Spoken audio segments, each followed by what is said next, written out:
Bismillahirrahmanirrahim. Assalamualaikum warahmatullahi wabarakatuh. Bismillah. Alhamdulillah. Asyhadu an la ilaha illallah wahdahu la syarikalah wa asyhadu anna Muhammadan abduhu wa rasuluhu la nabiyya ba'dah. Sallallahu alaihi wa ala alihi wa ashabihi wa man tabi'ahum bi ihsanin ila yaumiddin wa sallama tasliman katsiran. Ya ayyuhalladzina amanu ittaqullaha haqqa tuqatih wa la tamutunna illa wa antum muslimun.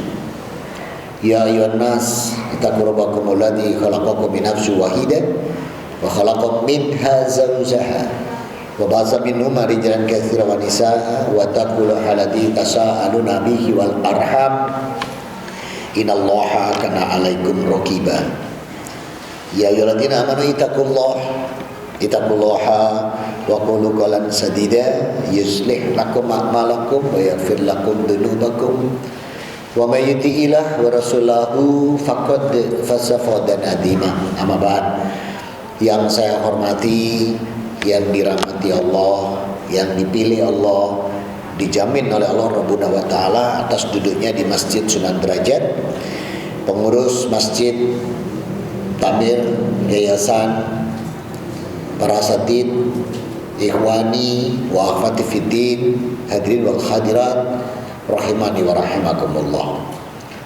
Alhamdulillah, bersyukur kita masih dikaruniai iman Islam, dikaruniai kesehatan, masih bisa bertolabul ilm. Mudah-mudahan langkah kita ini, waktu yang kita luangkan ini tercatat sebagai pemberat timbangan amal ibadah masing-masing. Amin.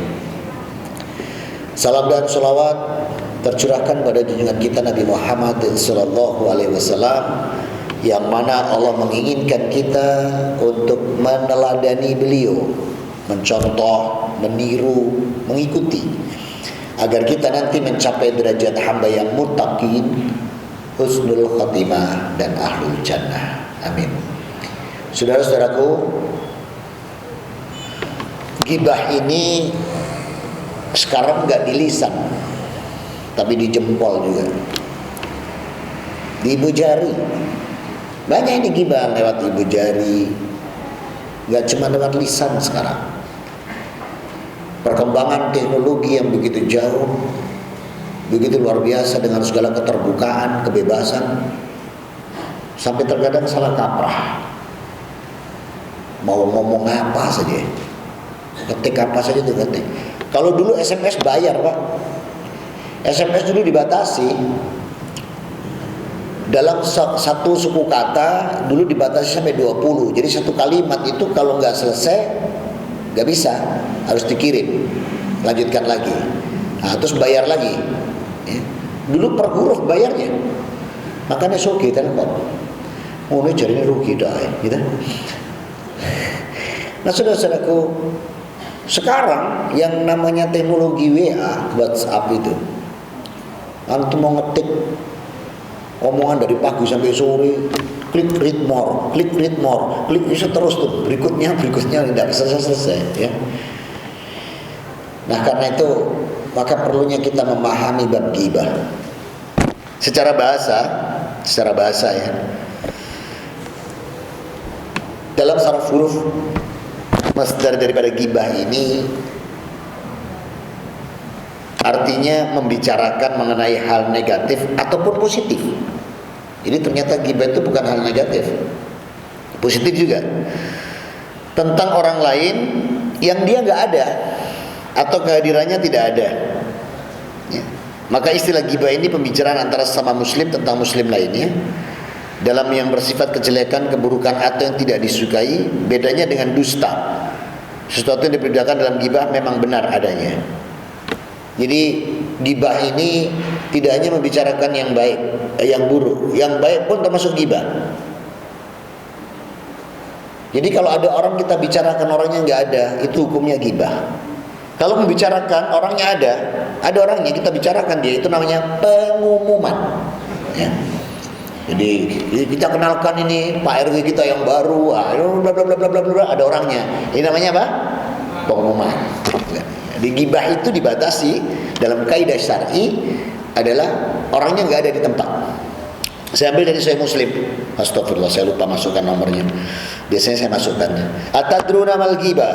Qalu Allahu wa rasuluhu alim. Apa itu ghibah? Para sahabat menjawab, Allah dan Rasulnya yang mengetahui.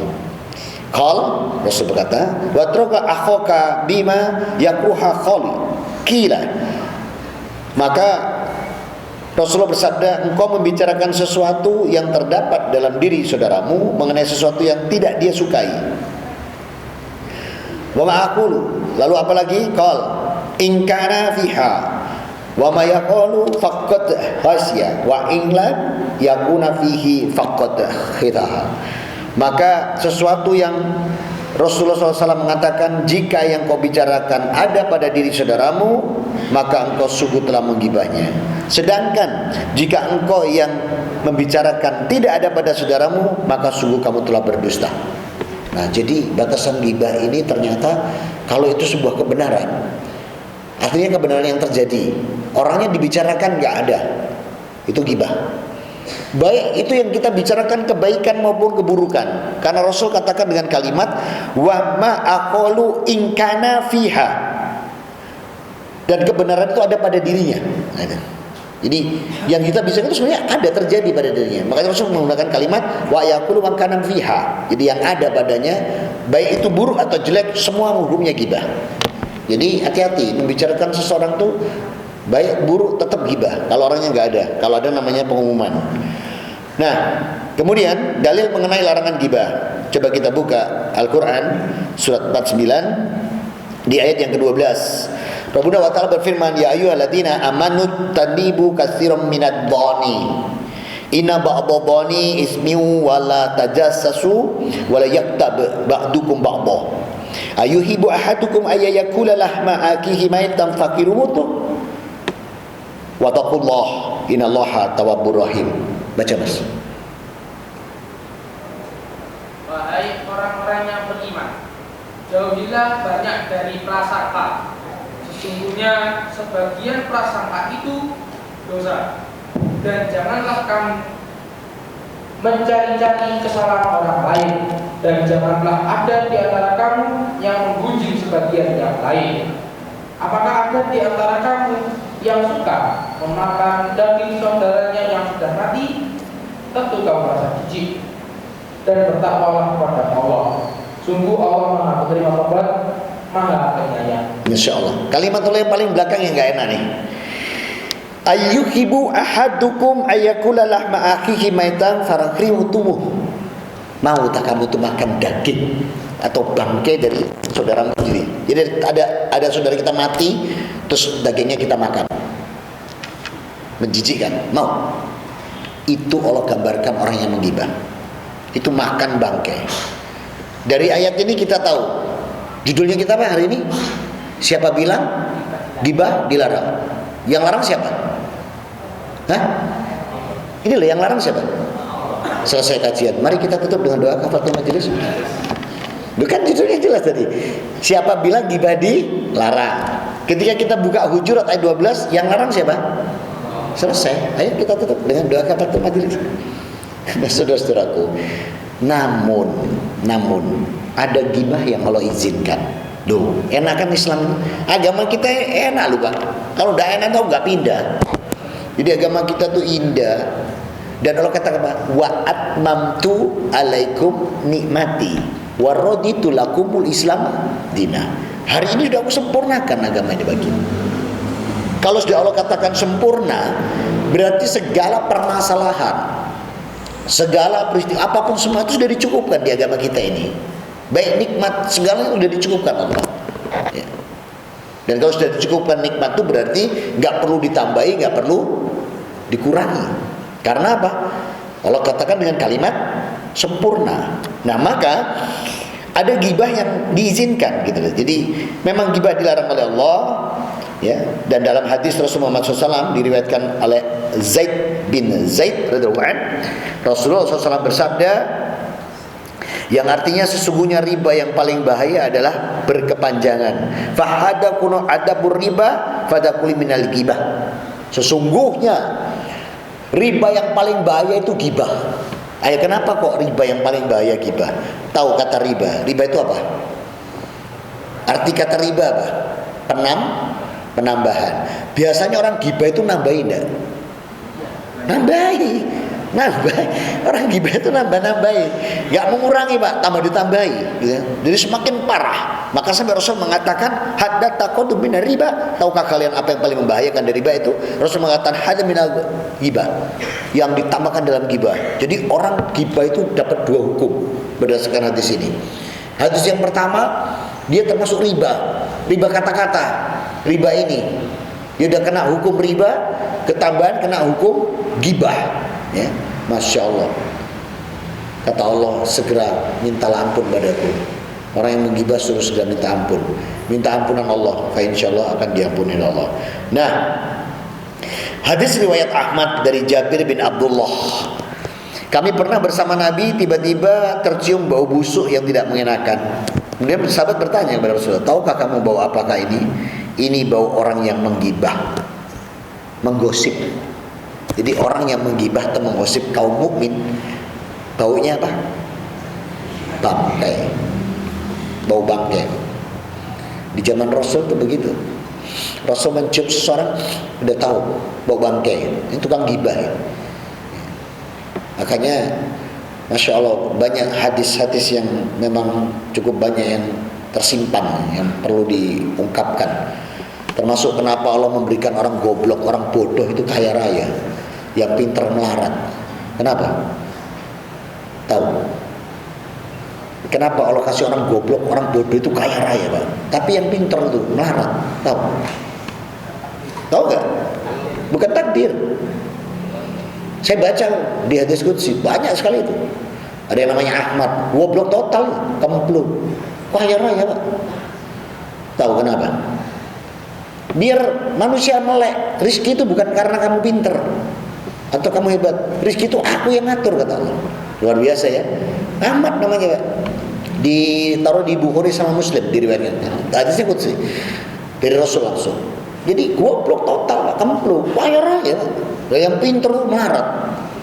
Biar tahu itu loh. Maksudnya biar ngerti bahwa rezeki itu aku yang ngatur gitu loh. Bukan kamu, karena kepandaianmu, kepintaranmu. Jadi Allah tuh membuat seperti itu agar kita ini melek.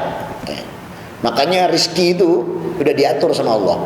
Buka surat 11 sebentar, ayat 6. Gak ada di materi, ini tambahan. Qurannya halaman 221 222, lembar kanan atas. Oh, kamu udah ada halamannya ya. Surat 11 ayat 6. Wa mam min dabatin ila Allahi rizquha wa ya'lamu mustaqarraha wa mustawda'aha kullun fi kitabin mubin.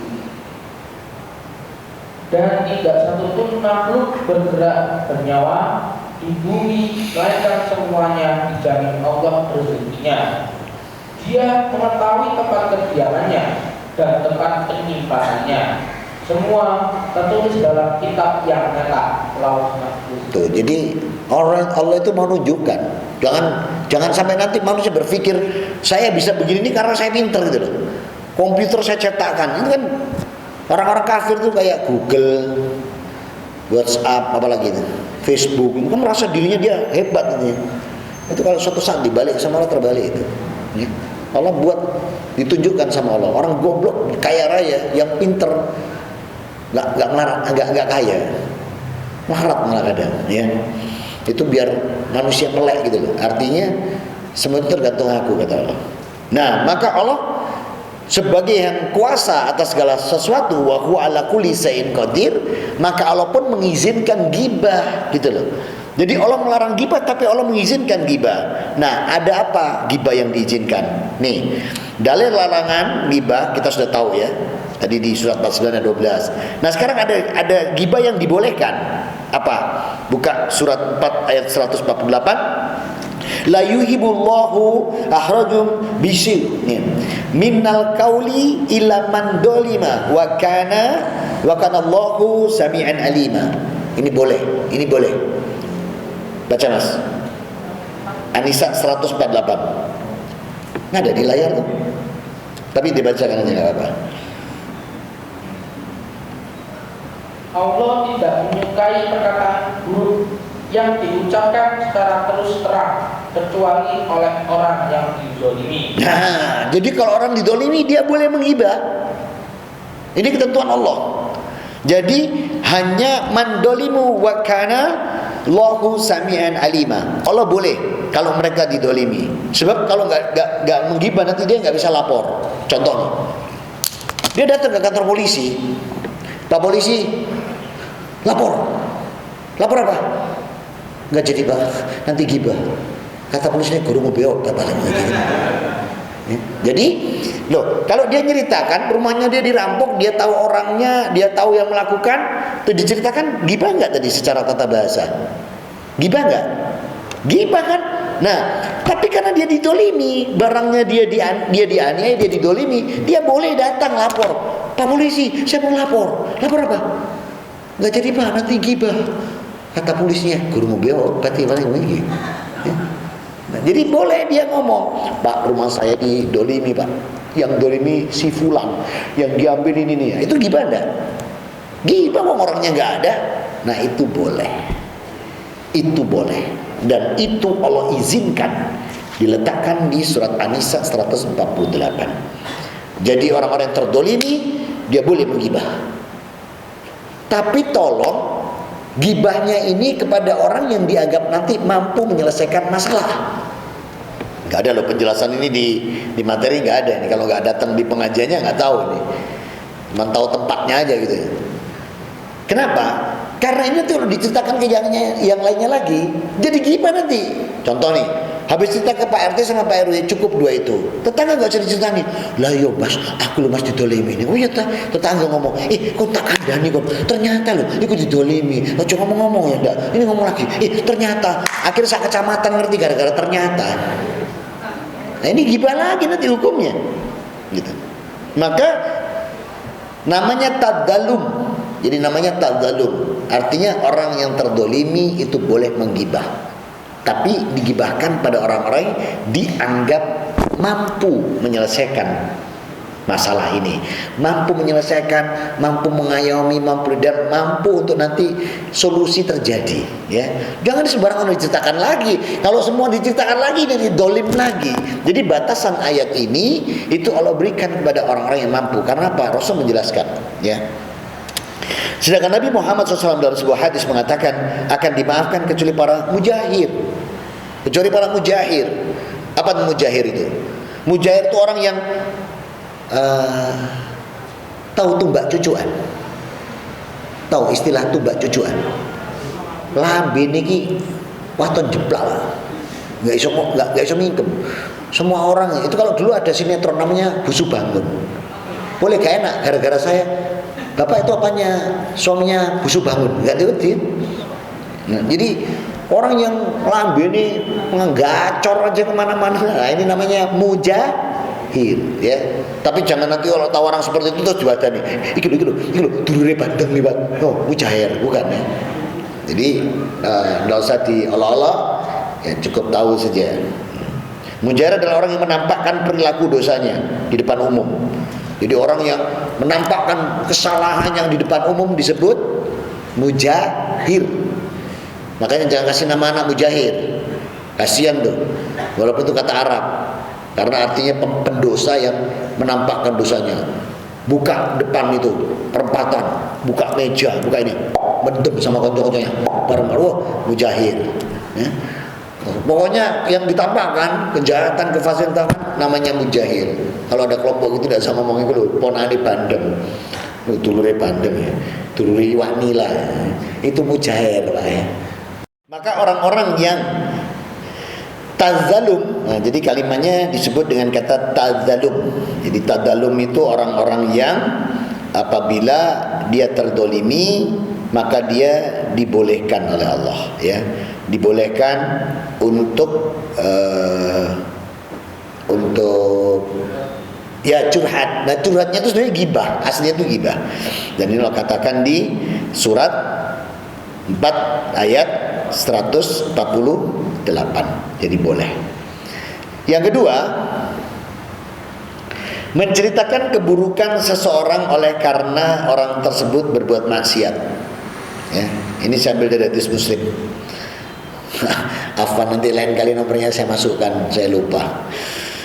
Allah tidak menyukai menceritakan tentang keburukan seseorang oleh karena orang tersebut berbuat maksiat. Dalam hal ini begini, tujuannya agar nanti kalau kita melihat kemungkaran, itu kita diharapkan oleh Allah mampu untuk menghentikan. Kalau mampu wabil yadai, dengan tangan. Kalau nggak bisa wabil lisan. Kalau nggak bisa wabil qalbu. Ini yang paling rendah, ya, doa atau menghindar itu paling rendah. Yang paling bagus itu dengan tangan, Pak. Dengan tangan. Kalau bisa tahu kemungkaran, tahu ini dihentikan dengan tangan, keren. Surabaya itu hebat, Pak. Pada waktu wali kotanya seorang wanita, Bu Risma, doli tutup, Pak. Wali kota lanang nggak tutup, ya. Karena wali kota wedok tutup, Pak, doli, Pak, ya. Jadi luar biasa. Kaki lima pedagang yang nggak karu-karuan tuh bisa dirapikan dengan baik. Surabaya sekarang ganteng, Pak. Coba main ke Surabaya, lihat hijau, Pak. Di tengah kota jalan protokol tuh kayak di taman-taman hijau semua. Ya, nggak ada. Dulu ada pom bensin di jalur hijau, hilang semua. Bu Risma luar biasa. Ya, kita apresiasi beliau. Ya. Jadi benar-benar luar biasa. Itu wali kotanya wedok, Pak. Ya, lanang gak buyar-buyar doli. Ya. Jadi orang yang menceritakan sesuatu kejelekan itu boleh, supaya nanti bisa dihentikan. Contoh nih, Mas, putra-putra jenengan ojo lewat jalan sana, Mas. Kenapa? Aduh, Mas, parah di sana. Di sana terjadi kemaksiatan dan itu terang-terangan, mujahir semua di sana. Tolong jangan lewat sana. Ini boleh. Padahal ini ghibah, karena dibicarakan tidak ada. Ya, itu ghibah. Tadi sudah diberikan batasan oleh Rasulullah. Ghibah itu membicarakan seseorang, orang yang nggak ada, baik positif maupun negatif, itu tetap hukumnya ghibah. Membicarakan karena ada kerusakan, ada kemungkaran di sana, boleh. Itu diizinkan sama Allah. Sudah dua. Yang ketiga, fatwa'un. Apa fatwa'un? Meminta fatwa. Nah, meminta fatwa ini boleh. Ini saya ambil dari Bukhari. Diriwayatkan oleh Hindun binti Utbah, istri Abu Sofyan. Ya. Ketika datang ke Rasulullah, dia mengatakan begini, ya Rasul, suamiku ini bakhil. Dia tidak memberiku padaku uang yang cukup untuk memenuhi kebutuhan rumah tangga kami, kecuali yang aku ambil dari simpanannya dan dia tidak mengetahuinya. Jadi nyelotet, ngentit. Haro ibu-ibu, perhatikan hukum ngentit. Nih, perhatikan ya. Ngentit, apakah perbuatanku didosa? Rasul menjawab, ambillah yang dapat memenuhi kebutuhanmu dan anak-anakmu. Tuh, Bu, boleh ternyata kalau suaminya bakhil. Kalau suaminya medit bakhil, boleh lapor palsu.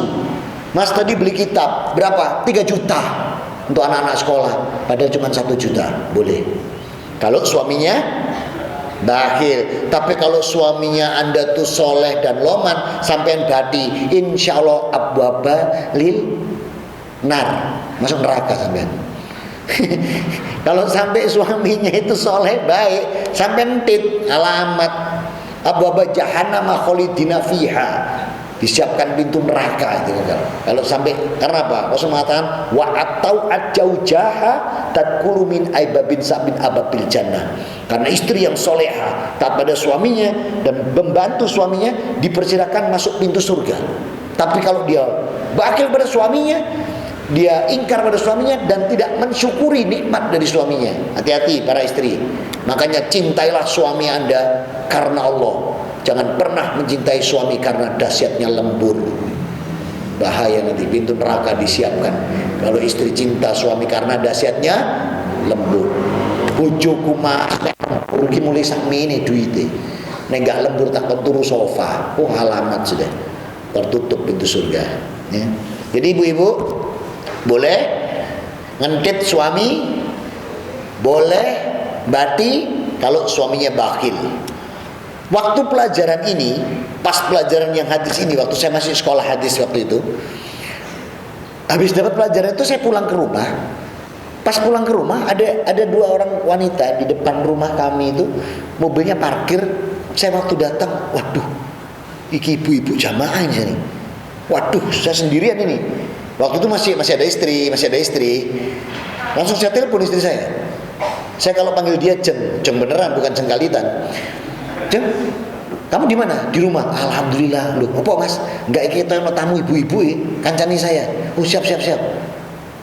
Bener, saya masuk buka pagar, langsung ibu-ibu itu datang. Itu kan tamu bener kan. Terus Ustaz minta waktu untuk konsultasi. Oh ya silakan sebentar. Saya bilang, ibu-ibu teman nasi. Terus istri saya keluar nemuin, duduk. Baru saya setelah berbenah diri, bersih, saya keluar. Nah saya tanya, kenapa ibu-ibu? Lah kok cerita suaminya itu sudah nggak memberi SPP anak-anaknya, 3 anaknya waktu itu sudah nggak dibayar SPP-nya 6 bulan. Kaget saya. Apakah bapak di PHK atau nggak kerja? Enggak Ustaz, masih aktif. Terus uang belanja juga sekarang tuh, waduh berat sekali Ustaz. Terus ngapain suami ini? Sekarang main burung. Burungnya jutaan katanya. Sama sangkarnya itu jutaan juga harganya. Kebetulan habis dapat ini kan, habis dapat pengajian ini saya, sekolahnya mata pelajarannya. Saya langsung bilang, kalau begitu begini Bu, nanti tolong cari orang yang bisa memegang burung, tolong diambil sehari satu, nah dijual kembali. Terus nanti bilang aja suaminya kalau burungnya ucul. Nampaknya nggak serantan Mbak. 15 burung itu satu hari diambil semua langsung.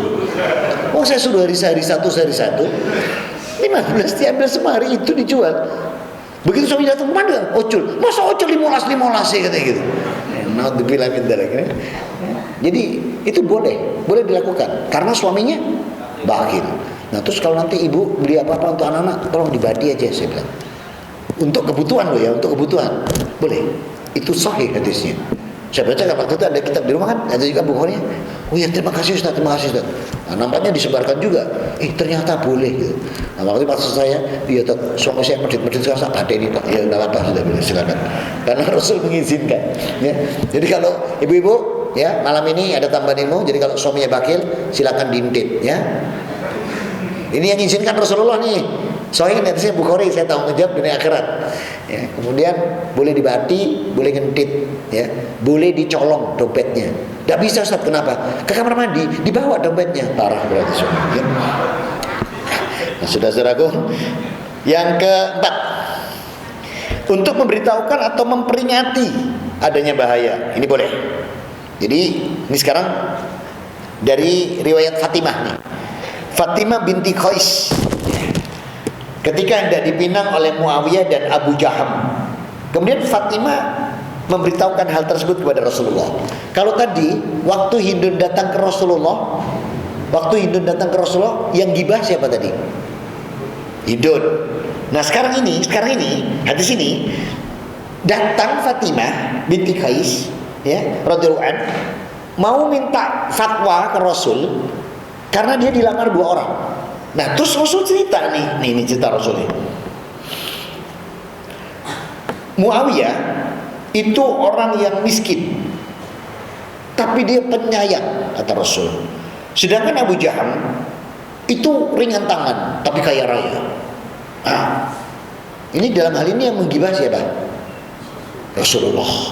Ini Rasul cerita nih. Ini saya potong hadisnya, panjang ceritanya di dalam hadis itu. Jadi Rasul cerita Muawiyah itu orangnya lemah lembut, kasih sayangnya tinggi, tapi melarat. Kalau yang Abu Jaham ini kaya raya, Pak. Istri pertamanya dia tuh kalau minta ke dia, Mas minta uang 3 juta, duit baik, plak ditempelin Pak, tapi dikasih. Besok datang, Mas minta duit lagi nih, kenapa? Ini harus luluran ada 2 juta, duit baik, plak. Nah sekarang wanita pilih yang mana? Ada loh. Gak apa-apa masih dikeplak, yang penting 1 juta, 3 juta. Ada loh wanita yang milih suami plak 5 juta, plak gak masalah, yang penting 10 juta, 5 juta, sakem pilingan. Ada loh wanita yang milih suami model begitu ya.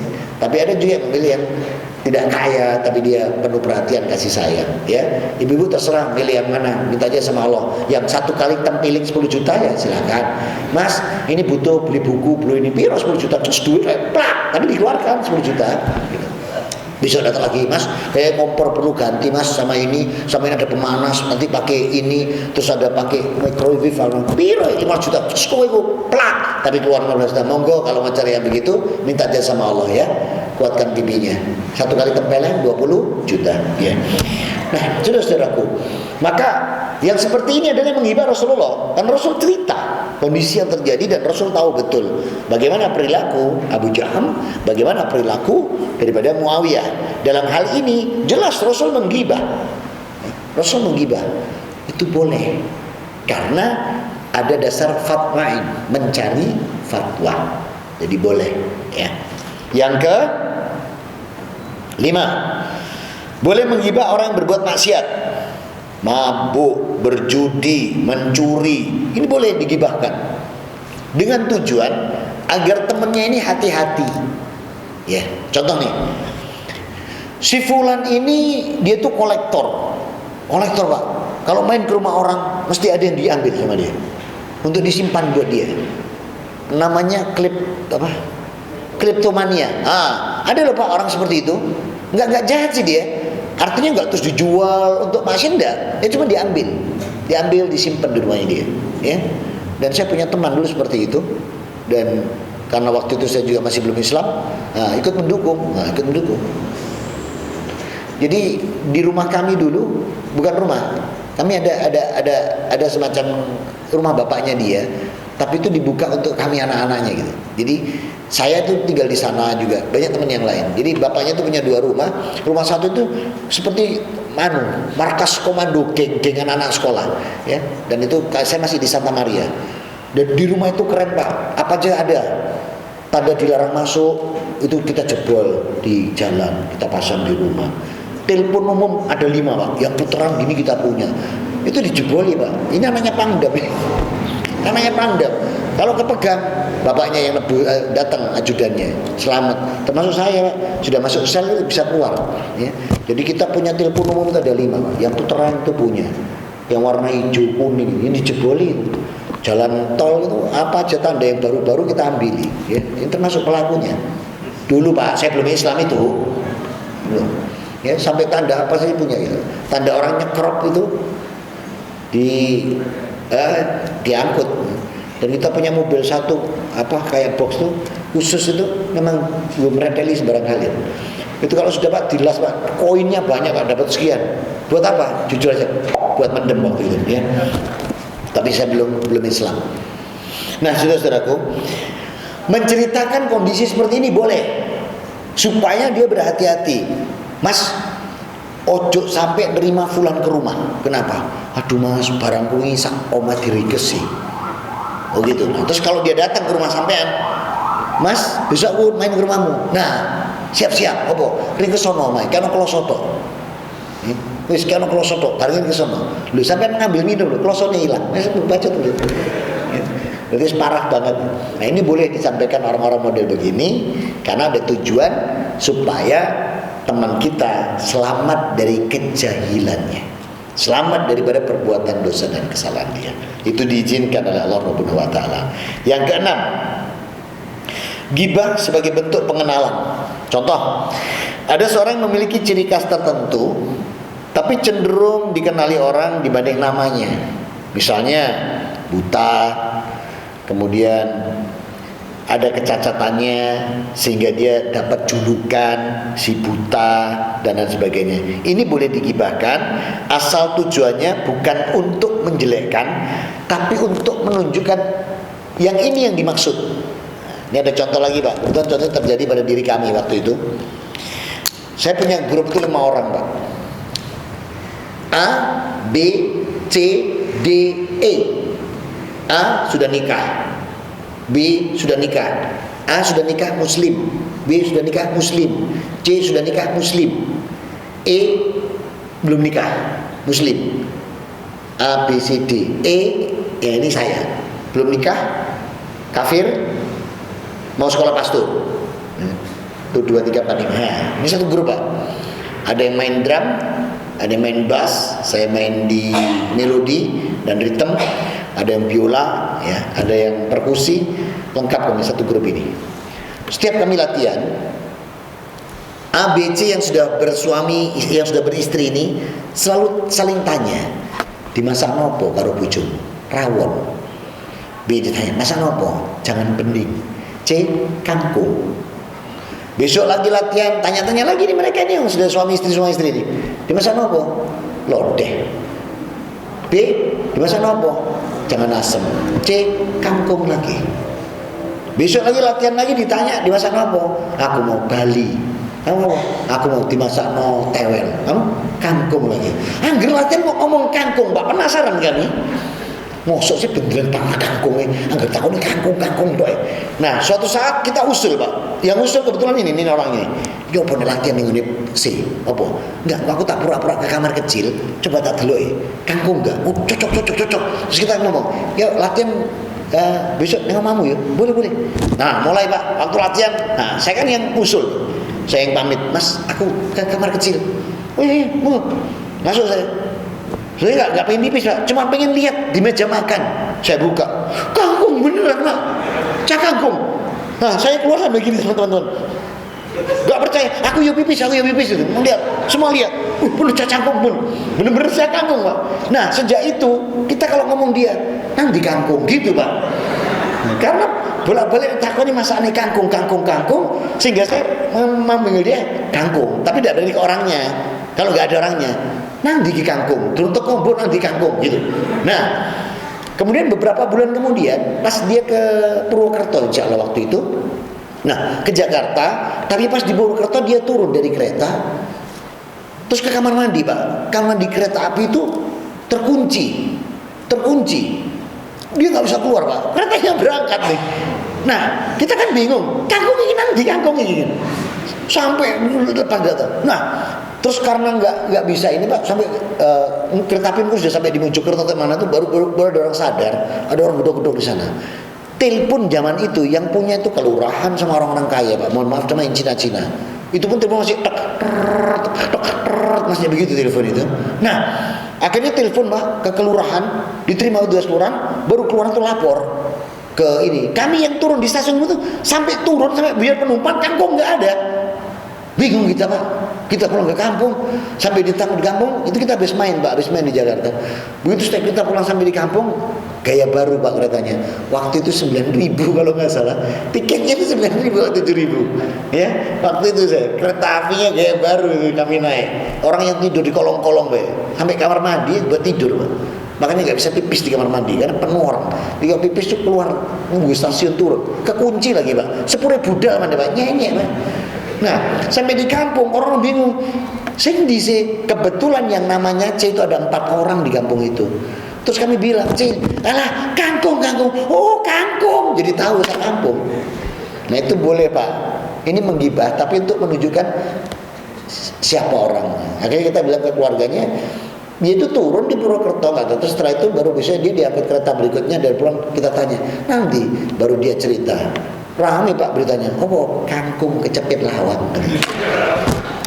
Saudara-saudaraku, jadi hal seperti itu boleh karena untuk pengenalan, mengetahui siapa yang mana. Itu 7. Mana yang ke-7? Loh, ada yang ke-7. Apa itu?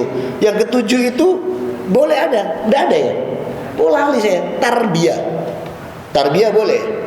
Tarbiyah itu pembelajaran. Saya nanya, dari tadi saya ini gibah enggak? Gibah saya ngomong Rasulullah, saya ngomong Fatimah, saya ngomong Hindun, nggak ada semua nih orangnya. Ya, saya ngomong kangkung gitu, orang nggak ada. Ini saya gibah semua, itu boleh, tapi untuk tarbiyah, pembelajaran. Jadi khotib itu boleh, dai itu boleh menggibah karena ini tambah 1 tarbiyah, jadi pembelajaran. Lupa saya masukkan. Jadi dakwah syiar itu masuk tarbiyah, itu boleh menggibah karena otomatis khotib itu pasti menggibah, Pak. Nggak ada khotib tidak menggibah. Khotib pasti menggibah karena dia nanti bawa apa? Bawa hadis, bawa ayat, dia menceritakan tentang para sahabat Rasulullah, dan gibah itu semua gibah. Itu dibolehkan Allah karena bentuknya tarbiyah. Nah, jadi ada 7. Nah, maka saudaraku, kalau nggak ada 7 ini, jangan macam-macam menggibah. Kenapa? Next, bahayanya gibah ini. Gibah merupakan perbuatan yang tergolong dalam dosa besar lah. Ya. Sebagaimana Imam Al-Qurtubi mengatakan dalam Kitabul Jami' Al-Ahkam Al-Quran, bahwasanya ghibah itu sebanding dengan dosa zina, pembunuhan, dosa besar yang lainnya. Sedangkan menurut Hasan Al-Basri, perbuatan bergunjing lebih cepat merusak agama dibanding dengan penyakit yang menggerogoti. Ghibah sendiri membahayakan baik orang yang dibicarakan maupun yang membicarakan. Karena apa? Satu, mendapat murka Allah. Kalau benci kan tadi. Yang kedua, hatinya menjadi keras. Jadi ini semua saya ambil dari hadis nih. Ghibah yang buruk itu di mana bibirnya terasa seperti diberi manisnya madu, sehingga sangat senang membicarakan keburukan orang lain. Tidak jarang diiringi dengan kata-kata yang tidak pantas atau umpatan. Dalam keadaan begini, bukan Allah yang berada di hatinya, tapi iblis. Dan iblis sangat senang dan turut bersarang di hatinya, ya, bahkan di bibirnya. Dia ada yang kebaikan, yang keberkahan yang memperoleh, melainkan dosa. Makanya penghibah itu bibirnya manis-manis, Bang. Manis. Ngomong saya nyanyi, kalau konconnya nyanyi jadi suara enak, tapi namanya gak nyanyi, ngono, Bang. Kadang ngomong kono cok nyanyi, ngomong wis fales teman-teman, Bang. Jadi lambene itu kan ghibah ini ngomong enteng. Yang ketiga, memicu terjadinya pertikaian atau perpecahan. Otomatis, Pak. Nanti kalau digibah satu nggak terima, satu ini membeberkan sesuatu, apalagi itu memalukan, dirahasiakan, nanti berujung ada pertikaian. Berujung pertikaian, pertempuran, peperangan, ya. Andai kata dendam itu hanya dipendam sekalipun, pasti akan membuat hubungan itu renggang, ya. Maka jangan menggibah. Yang keempat, orang menggibah itu Rasul katakan orangnya kan berani dalam berbuat maksiat. Karena bergunjing berarti senang berbuat maksiat. Tidak malu menceritakan aib saudaranya. Kepada orang lain bahkan ia justru merasa bangga kalau sampai bisa mempermalukan orang lain. Tidak ada lagi rasa segan, tidak punya takut dia berbuat dosa. Maka tidak menutup kemungkinan pembuatan maksiat ini ia lakukan. Yang kelima, Rasul mengatakan melenyapkan amal ibadah. Jadi ghibah ini merusak amal ibadah. Dengan menggibah tanpa sadar menghapus sendiri kebaikan-kebaikannya. Dan nanti diberikan kepada yang diberikan kepada siapa? Yang digibahi, ya. Nah, kemudian amal ibadah ditolak Allah. Ghibah juga menjadi penyebab mengapa amal ibadah seseorang tidak diterima. Jadi kalau ingin amalan diterima jangan menggibah. Saya tanya sekarang, menggibah itu yang mendengarkan ikut bagian nggak? Ikut. Nah, makanya tidak usah nonton Lambe Turah, apa lagi? Lambe Turah, apa lagi? Acara-acara TV apa lagi? Saya tuh nggak pernah nonton TV sejak saya keluar dari TVRI. Benar-benar nggak pernah nonton TV saya. Percuma, bujuk dok. Kan saya pernah di sana. Yang ketujuh, Allah menjadi murka, sehingga Allah meninggalkan orang tersebut dan tidak lagi melindunginya. Maka iblis akan menjadi lebih mudah dalam mempengaruhinya. Akhirnya dia menjadi sahabatnya syaitan. Ini yang bisa saya sampaikan. Ini ada waktu sampai jam 9 kita diskusi. Ada yang mau didiskusikan? Teman-teman? Jadi siapa bilang ghibah dilarang? Allah. Tapi ada berapa ghibah yang dibolehkan?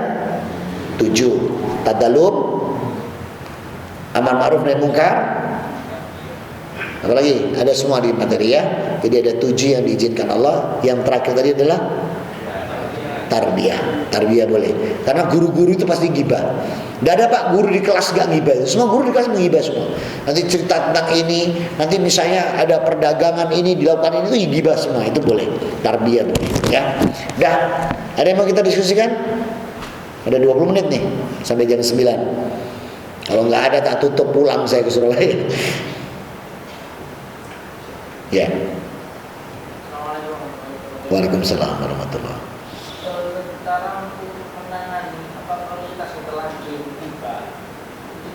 Sudah terlanjur menggibah, istighfar, mohon ampunan Allah. Insya Allah nanti dosa kita bab menggibah itu dihapus. Bukan dihapus, besok tidak dipertanggungjawabkan lagi di padang mahsyar. Mana buktinya? Pakai mic, buka surat 66 ayat 8. Ya ayat ya 66 At-Tahrim. Ya ayyuhalladzina amanu tubu ilaihi taubatan nasuha asarubukum yukafi'akum min sayyi'atikum. Baca. 8. Wahai orang-orang yang beriman, bertobatlah kepada Allah dengan tobat yang semurni-murninya. Mudah-mudahan Tuhan kamu akan menghapus kesalahan-kesalahanmu. Nah, dan kamu ke dalam surga. tidak cukup. Jadi dihapuskan sama Allah. Tapi masih apa tulisannya? Mudah-mudahan. Kenapa kok Allah pakai mudah-mudahan? Supaya kita nggak takabur, nggak ngentengkan. Tapi sebenarnya nggak mudah-mudahan. Mana buktinya? Surat 25 ayat 70. Illa man taba wa amana amilan solehah yabidullahu sayyi'ati hasanah. Baca 25:70. Kecuali orang-orang yang bertobat dan beriman dan mengerjakan kebajikan, maka kejahatan mereka diganti Allah dengan kebaikan. Allah Maha Pengampun, Maha Penyayang. Nah, udah pakai mudah-mudahan kan? Nah, tadi kasih mudah-mudahan supaya kita hati-hati, supaya tidak meremehkan. Tapi sesungguhnya pasti sudah ditutup sama Allah, ya. Ditekankan lagi Allah di surat Al-Furqan ayat 70, ya. Jadi ibu-ibu yang tukang nyelotet uang suami, kalau suaminya ternyata soleh dan baik, tobat malam ini, maka catatan nyelotet uang suami sejak menikah sampai hari ini dipindah menjadi kebaikan, ya. Lah ngono kok sih tobaté cek akeh nyelotete. Tipano geruntutan belum tobat mati tambah nyetun gitu. Maka kalau bisa segera. Ada lagi? Ya, tafadhol.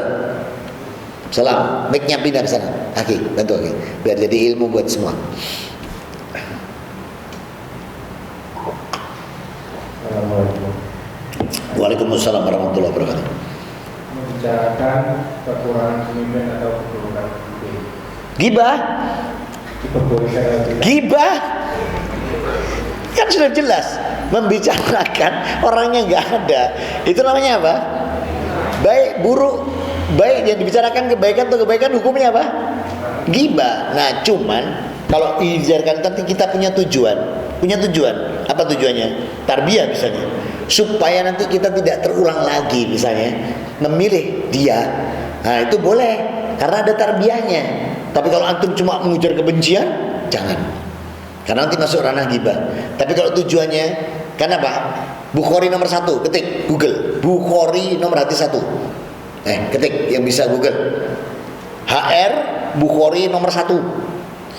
Innamal a'malu biniat wa likulli amri manawa wa kana ilallahi wa rasuli fakana hijratu ilallahi wa rasuli. Kalau kita punya niatnya itu ya Allah, saya mau menyampaikan ini agar nanti bagi masyarakat nanti atau saudara-saudaraku tidak lagi salah pilih misalnya, boleh ya. Ya, dah. Ya, itu koko-koko perlu itu. Koko-hut, kokowi, koko-koko yang lain boleh digibahkan boleh. Supaya kita tidak salah pilih boleh. Ini secara langsung. Agak ya, kok editan ya. Nah. Apa nih? Kalau hukumnya gibah, pasti gibah. Orangnya nggak ada soalnya. Cukup? Ya, apa tuh? Mic-nya geser, estafet.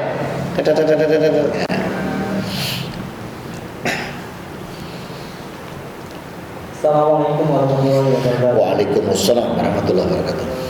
Apabila seorang suami yang tanpa pengetahuan istri sering memberi uang kepada orang tuanya karena tidak bekerja, maka hasil kalau uangnya diambil istrinya. Apakah suami gimana? Atas pengetahuan Sepengetahuan istri sering memberi kepada kedua orang tuanya karena kedua orang tuanya. yang memberikan suaminya. Iya. Oh, suaminya sering memberikan orang tua, istrinya tahu. Tanpa pengetahuan istri. Tanpa sama, tidak usah ngomong sama istri, tidak perlu. Ngasih seorang suami ngasih ke ibunya nggak usah ngomong istrinya. Tapi kalau istrinya si orang tuanya ngomong suami. Ini serius ini. Jadi gini, suami ngasih uang ke ibunya itu boleh, nggak usah ngomong istri. Tapi kalau istri dikasih uang suami, dia berikan harus ngomong suaminya. Dan suami harus ridho. Kenapa suami harus ridho? Uang suami adalah uang istri. Tapi kalau uangnya istri, uangnya istri gitu. Jadi seperti itu. Boleh, nggak apa-apa, nggak usah ngomong. Antum sudah punya istri? Sudah? Oh belum. Nanti kalau punya istri nggak usah ngomong-ngomong ya. Kasih aja orang tua, nggak apa-apa ya. Ada lagi? Boleh, boleh. Ya, betul. Ke belakang, kaki.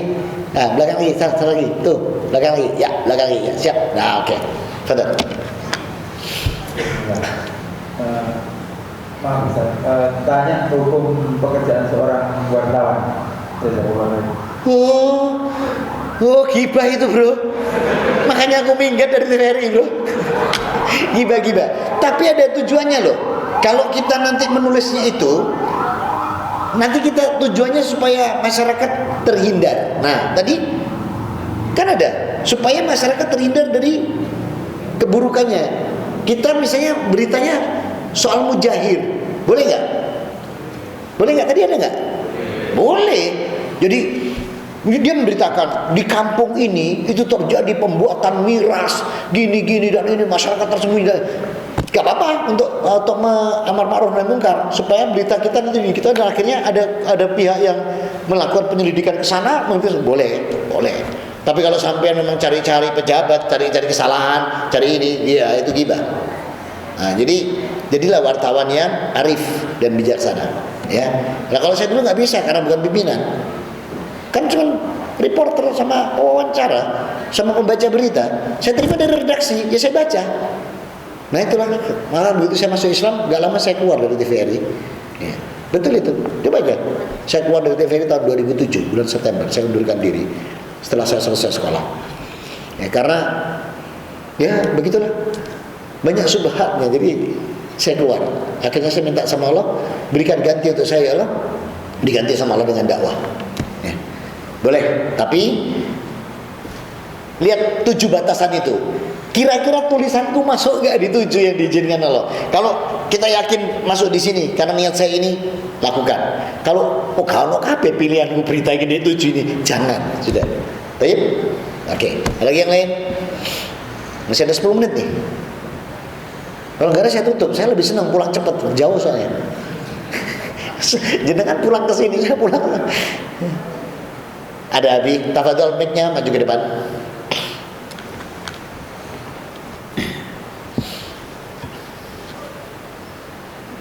Assalamualaikum warahmatullahi wabarakatuh. Waalaikumsalam warahmatullahi wabarakatuh. Tadi mendengar Ustaz. Ya. Kemudian saya teringat seseorang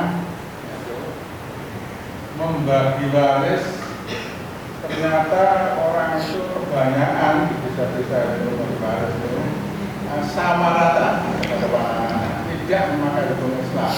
Malah ada yang enggak adil hukum Islam ini. Pada di bawah dari kemarin waris itu Allah memperkenalkan tilka hududullah wa banyak silahu wa rasulahu wa anda hududahu naron khalidan fiha. Ya, naron khalidan fiha. Jadi berarti bapaknya itu masuk neraka kekal. Kemudian anak-anaknya setelah 10 tahun baru sadar, baru tahu. ngaji, baru tahu. Nah, bagaimana ini? Baik. Sudah menyatakan kekal ini lebih sulit untuk kembali. Bagianmu suami-suami adalah seperdua dari harta yang ditinggalkan oleh istri. Setengah, terus. Jika mereka tidak mempunyai anak, jika mereka istri-istrimu itu mempunyai anak, maka kamu mendapat 1/4 dari harta yang ditinggalkannya. Terus Setelah dipenuhi wasiat yang mereka buat atau dan setelah dibayar hutangnya. Terus Para istri memperoleh 1/4 harta yang kamu tinggalkan jika kamu tidak mempunyai anak. Jika kamu mempunyai anak, maka para istri memperoleh 1/8 Ya. dari harta yang kamu tinggalkan. baik. Setelah dipenuhi wasiat yang kamu buat atau dan setelah dibayar utang kamu. Nih Abi, kalimat Allah atau setelah itu terjadi, lanjut biar tahu nanti baru saya jelaskan. Jika seseorang meninggal, baik laki-laki maupun perempuan yang tidak meninggalkan ayah dan tidak meninggalkan anak, tetapi mempunyai seorang saudara laki-laki seibu atau seorang saudara perempuan seibu, maka bagi masing-masing dari kedua jenis saudara itu seperempat harta. Tidak cukup. Artinya penekanan Allah kalau itu sudah terjadi. Pertanyaan Nabi kan, usulnya nggak ada mati, maka anak-anaknya sebaiknya kembali ke ayat ini, kemudian diuraikan lagi. Insya Allah buka surat 3953. Kul ya ibadil asrafu wala tanutu min rahmatullahi innallaha yaghfiru dzunuba jami'a. Bacakan 3953. Ya, Az-Zumar. Katakanlah, wahai hamba-hambaku yang melampaui batas. Sudah melampaui batas, artinya sudah enggak. Kemudian terhadap diri mereka sendiri, janganlah kamu berputus asa dari rahmat Allah. Sesungguhnya Allah mengampuni dosa-dosa semuanya. Sungguh Dialah yang Maha Pengampun, Maha Penyayang. Karena nanti dari anak-anaknya nanti Allah akan ridho. Karena yang ditunggu itu cuma 3. Hadakula minas salasum nakulu bimaut. Cuma 3 perkara setelah mati. Amal jariyah, kemudian ilman nafi'ah, ilmu yang manfaat dan yang ketiga wa du'a'u ma'ruf alaman minas salihu, dari anak-anaknya yang saleh dan soleha. Jadi fa insyaallah yakin husnuzon sama Allah, dosa bapaknya nanti enggak insyaallah enggak sampai finnar khalidina fiha. Ya, berdasarkan dari surat 4 ayat 12 dan surat 39 ayat 53. Itu dari 3 kitab tafsir yang sudah saya pelajari. Para mufassir menyatakan jangan pernah putus asa dari mata Allah walaupun itu sudah terjadi. Terjawab Abi? Baik. Ada lagi yang lain? Masih ada 5 menit. Ya. Kisah. Assalamualaikum warahmatullahi wabarakatuh. Waalaikumsalam warahmatullahi wabarakatuh. Beberapa waktu lalu saya melihat di tayangan media sosial ada tokoh yang berpendapat bahwa Nabi Muhammad atau ajaran Nabi Muhammad itu sudah out of date. Padahal di dalam surat Al-9 waladzi arsalahu Bil huda wa dinul haqq. Kan memenangkan. Ya, yudhiruhu ala dini kulih ya. Yudhiruhu ala dini kulih itu kan memenangkan, Ya. kan tidak out of date. Ini jelasnya bagaimana Ustaz? Ya. Dikaitkan dengan Nabi Muhammad itu mengganti syariat-syariat Nabi-Nabi terdahulu ataukah menyempurnakan atau bagaimana? Baik. Terima kasih. Amanah Rasulullah itu amanah, nggak pernah mengganti. Mas, surat 285 Al-Baqarah 285, halaman 42 Qurannya. Halaman 49, sorry. Karena halaman 50 sudah masuk Ali Imran. Baca. Rasul Muhammad Ya. beriman kepada apa yang diturunkan kepadanya. Nah ini Rasul Muhammad, amanah Rasulullah. Al-Quran dari Tuhannya. Demikian pula orang-orang yang beriman. Semua beriman kepada Allah, malaikat-malaikatnya, kitab-kitabnya, dan rasul-rasulnya. La nufarriqu baina ahadin min rusuli. Mereka berkata, kami tidak membeda-bedakan seorang pun dari rasul-rasulnya. Dan mereka berkata, kami dengar dan kami taat. Berarti Abi yang ngomong itu nggak memperhatikan ini. Ya. Update punya Rasulullah itu sampai akhir zaman, dan Rasul nggak pernah merubah syariat. Rasul dapat tugas dari Allah itu memperbaiki. Innamal bu'itsu li utamima makarimal akhlak. Sesungguhnya aku ditutup merubah menjadi kebaikan. Jadi yang sudah baik, cuman untuk lebih baik lagi diutusnya Rasul Muhammad SAW. Ya. Karena masa-masa dahulu tuh kebakilannya masih tinggi, meditnya masih tinggi. Ini sekarang dibuat loman, dibuat ini, karena sesungguhnya Allah mencintai hambanya. Innallaha yuhibbul muhsinin. Terjawab nih. Jadi dia nggak baca 285. Kayaknya perlu baca. Mudah-mudahan bisa bermanfaat. Mohon maaf atas segala kekurangan. Aku qouli hada subhanakallahumma wa bihamdika asyhadu an la ilaha illa anta astaghfiruka wa atubu ilaik. Materi ini boleh dimiliki siapapun, minta saja ke takmir nanti biar di-share. Wassalamualaikum warahmatullahi wabarakatuh.